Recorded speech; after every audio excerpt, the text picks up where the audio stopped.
ETF index mutual funds నేర్చుకుని stock మార్కెట్లో రాణించాలనుకుంటున్నారా? వెంటనే ఈ నెంబర్కి కాల్ చేయండి. నమస్తే, వెల్కమ్ టు సుమన్ టీవీ. నేను పద్మిని. ప్రస్తుతంతో పాటు ప్రముఖ ఆధ్యాత్మికవేత్త, వాస్తు జ్యోతిష పండితులు డాక్టర్ నిట్టల ఫణిభాస్కర శర్మ గారు మనతో పాటు ఉన్నారు. మాట్లాడదాం. సార్ నమస్కారం అండి. నమస్కారం అండి. శివుడు అంటేనే ఒక ఎమోషన్. శివుణ్ణి పట్టుకుంటే అంటే ఏదో మా నాన్న అన్న ఫీలింగ్ ఖచ్చితంగా. ఆయన దగ్గర ఏం పెద్ద నిష్టలు అవసరం లేదు, లేకపోతే ఆయన దగ్గర ఏం కొంచెం ఎలా ఉన్నా పర్వాలేదనే ఫీలింగ్. ఇదేమైనా తప్పంటారా? మీ ఉద్దేశం ఏమిటండి? మీకు శ్రీశైలంలో ధూళి దర్శనానికి పొంగిపోయినటువంటి శివుడు పట్టుబట్టలు వెళ్ళి కట్టుకుని దండం పెడితే పొంగడు. పొంగడు. ఆ, ఎక్కడైనానండి శివయ్య అంటే అదొక అదొక అదో వేరే ఫీల్ అండి. ఉంటుంది. శివయ్యను ప్రసన్నం చేసుకోవటం ఎట్లా? మామూలు చాలా ఈజీ. Easy. మామూలు శివుడికి ఉమ్. ఇంకా మనం ఆయన తాదాత్మ్యతతో పిలిస్తే వచ్చేస్తాడు. ఆ, ఈయన కన్నా గొప్పవాడు వీళ్ళ అబ్బాయి. ఆ, పిల్లయ్యారంటారు పెద్ద కొడుకు. ఆ. ఆయన నువ్వు గరికిపోచిస్తావా? ఓకే, వచ్చేస్తానంట. తండ్రి కొద్దీ మరి తనయుడు. శివుడు నువ్వు ఏం పూలు దొరకలేదు, మెత్త పూలతోనే పూజ చేయి. నువ్వు పూజ చేస్తానని అనుకో చాలు.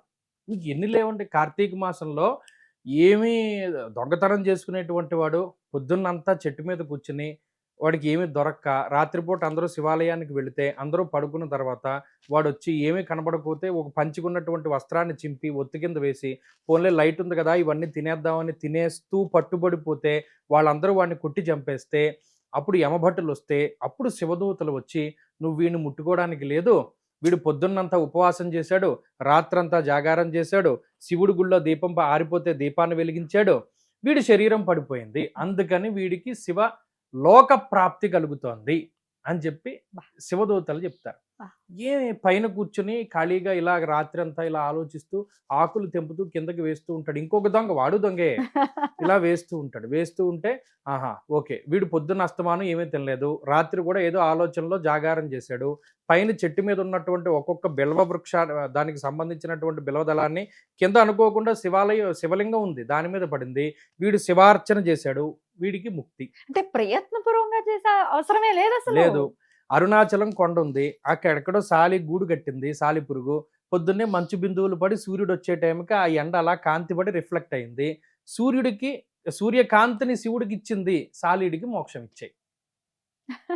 వాళ్ళు ఇంకేం ఉండదు. ఏం పాపం శివుడండి విష్ణుమూర్తి బాబు. అంటాడు, నువ్వు అలా ఇవ్వకయ్యా, నేను ఈ అవతారాలు ఎత్తి చంపలేకపోతున్నాను, నువ్వు ఎందుకు వాడికి ఇచ్చేస్తావు అంటే ఈ లోపల ఎవడో తపస్సు చేస్తాడు, వాడు తలకే నరికేసుకుంటే వెళ్ళిపోతాడు, నాకు చావు ఉండకూడదు అంటాడు. అలాగే అంటాడు.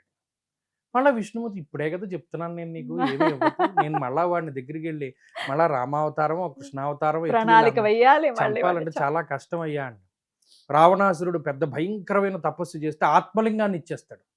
బాబా ఆత్మలింగాన్ని మళ్ళీ ఇచ్చేసాడు బాబా అని చెప్పి మళ్ళీ వీళ్ళందరినీ పట్టుకుని విఘ్నేశ్వరుని పట్టుకుని నారదుడిని పట్టుకుని మళ్ళీ వీళ్ళందరూ వెళితే మళ్ళీ ఆత్మలింగాన్ని వెనక్కి తీసుకురావడం ఎంత కష్టం అవుతుంది. అవును. భోళాశంకరుడు అసలు ఆయన మామూలుగా పిలిస్తే ఇంకా రావణాసురుడు అంటే విష్ణు మాయ కమ్మేస్తుంది రావణాసురుణ్ణి. ఉమ్. శివుడు ప్రత్యక్షం అవ్వగానే నాకు పార్వతీదేవి కావాలి, పట్టుకుపో అంటాడు. ఆయన పట్టుకోమన్నాడు. అయ్యో బాబోయ్. ఇంక ఏది అడిగితే అది ఇచ్చేస్తాడు భోళాశంకరుడు. ఉమ్. ఒకసారి అలాగే రావణాసురుడు అసలు ఆత్మలింగం కోసమే తపస్సు అవును, చేస్తాడు. అవును. మొదట్లో అవును. తపస్సు చేస్తే విష్ణుమాయ కమ్ముతుంది. కమ్మి అమ్మవారిని చూడగానే అంత దివ్యమంగళ స్వరూపం వాడు మోహించి నాకు ఆవిడ కావాలంటే పట్టుకుపోమంటాడు శివుడు. ఏం అసాధ్యం అండి వీడిది.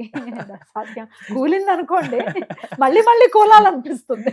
అలాగా ఆ. మీరు శివరాత్రి నాడు అసలు ఇంకో విషయం ఏంటి అంటే, శివరాత్రి అంటే చాలా మంది ఆ రోజే శివుడు లింగ రూపంలో ఆవిర్భవించాడు అని అనుకుంటారు, కానీ అది పొరపాటు. కాదండి. ఎందుకంటే ఉమ్. మార్గశిర మాసంలో ఉమ్.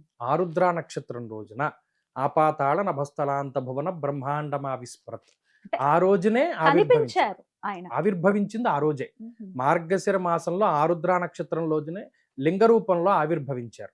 అప్పుడు విష్ణువుకి బ్రహ్మకి సంవాదము, వారు పైన వీరి కింద వెళ్ళి వెతుక్కోవడము, అది అయిపోయిన తర్వాత శివుణ్ణి స్తుతించినటువంటి రోజు ఈ శివరాత్రి. ఉమ్.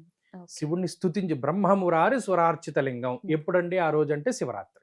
ఇది మీకు ఎక్కడ కనబడుతుంది? శ్రీకాళహస్తి మహాత్మ్యంలో కనబడుతుంది, ఇంకా రకరకాల పుటల్లో మీరు వెతుక్కున్న అర్చించినటువంటి రోజు ఈ శివరాత్రి అన్నారు. మరి ఎందుకంటే నిషీధి సమయానికి ఎందుకు సమయంలో అంటే అర్ధరాత్రి అర్చించాలి? ఆయనకి ఎందుకంత ప్రీతి? షట్కాల శివ పూజ అన్నారు. షట్కాలములు ఎందు శివుడిని అర్చించినటువంటి వాడికి శివుడు ఏది కనబడితే అది ఇచ్చేస్తాడు. అది షట్కాల శివార్చనలో చివరి కాలంలో నిషీధ సమయంలో పూజ విశేషమైన. అయితే మరి రోజంతా చెయ్యాలి, ఏదో నిషేధ కాలంలో ఒక్క కాలం చేస్తే షట్కాల శివార్చన అదే అంటున్నా నేను, నిషేధ కాలంలో చేసేస్తే కుదరదు, కుదరదు, పొద్దున్నుంచి అంటే చెయ్యాలి. మరి ప్రాతః, సంగవ, మధ్యాహ్న, అపరాహ్న, సాయం సంధ్యలు 5, దీనితో పాటు నిషేధ, దాన్ని షట్కాల శివ పూజ అన్నారు. అది చేసినటువంటి వాడికి శివుడు అన్ని ఇస్తాడు. ఎట్లాంటి పూజ అంటే ఏంటి? అభిషేకమైన, రుద్రంతో అభిషేకమా, ఇంకేమైనా? రుద్ర అభిషేకము, అర్చన, నామస్మరణ, ఆయన చూడడం, ఆయన గురించి వినడం, ఆయన్ని స్తుతించడం, నవవిధ భక్తి మార్గాల్లో ఏది చేసినా గొప్పే. మరి గొప్ప పెద్ద శివభక్తుడు మా పాలకుల దగ్గరలో ఆచంటీశ్వరుడు అనేటువంటి దేవాలయం ఉన్నది. ఆయన పరమశివ భక్తుడు, కానీ వేశ్యాలోలుడు. ఒకానొక సందర్భంలో ఈ శివరాత్రి జాము దాటిపోతూ ఉంటే ఈ గోదావరి అటు నుండి ఇటు వెళ్ళడానికి సమయం లేదని ఆవిడ యొక్క స్తన్యాన్ని శివలింగంగా భావించి పూజ చేస్తాడు. ప్రత్యక్షం అవుతాడు శివుడు.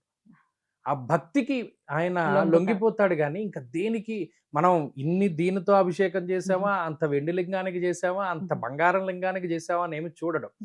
మళ్ళీ ఈ కలికాలంలో ఈ మృతికాలింగానికే ప్రాముఖ్యత.